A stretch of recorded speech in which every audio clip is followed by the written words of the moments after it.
l'Association pour la concrétisation de la grande capitale, ACGC, a tenu sa première assemblée générale pour débattre des tenants et aboutissants pour atteindre son objectif, celui de faire de la capitale du Bénin l'une des plus grandes de la sous-région ouest africaine. C'était dans la matinée du samedi 27 février dernier, sous la houlette de son président, Nathaniel Koupemedji. Il est bien aisé de constater que aujourd'hui, la capitale du Bénin, Porto-Novo,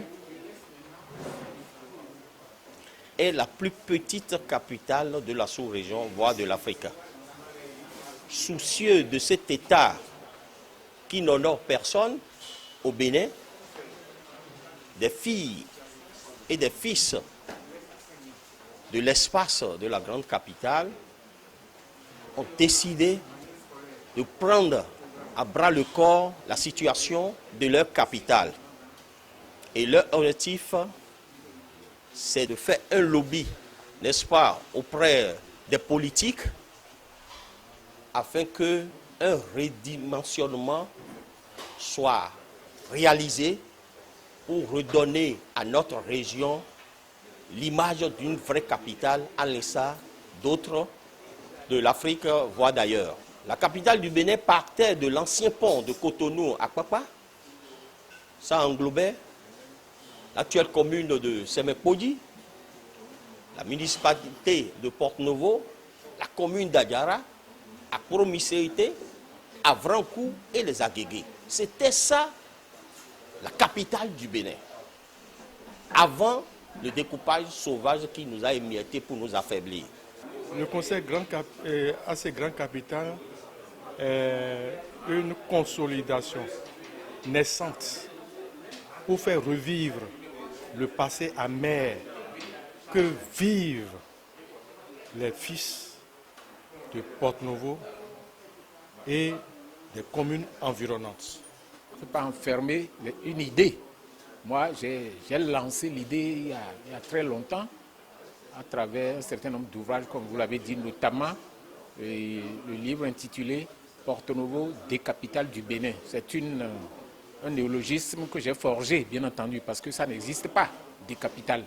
Si vous prenez n'importe quel ouvrage dictionnaire, vous n'allez pas trouver. Mais c'est pour montrer le processus par lequel Porto-Novo a été totalement dépouillé de tous ses attributs de capitale de notre pays.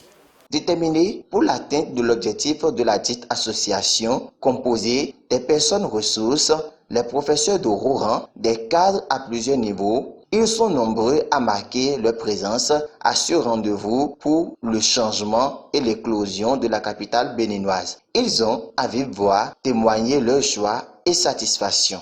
Globalement, mes impressions sont très bonnes. Les travaux se sont bien déroulés et les membres présents ont apprécié tout le travail que le bureau a eu à faire.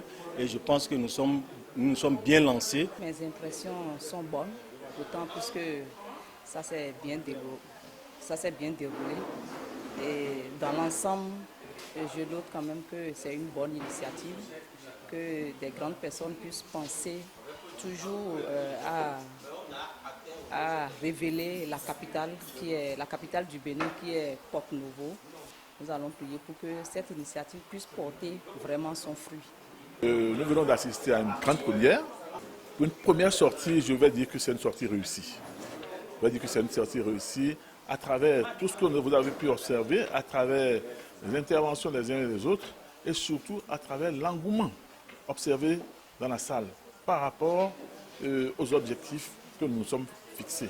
Il est désormais certain qu'avec assez grande capitale, la ville de Porto-Novo aura une meilleure visibilité géographique et un développement harmonieux. Bonne chance donc à l'association pour la concrétisation de la grande capitale et pour tous les habitants de la grande capitale.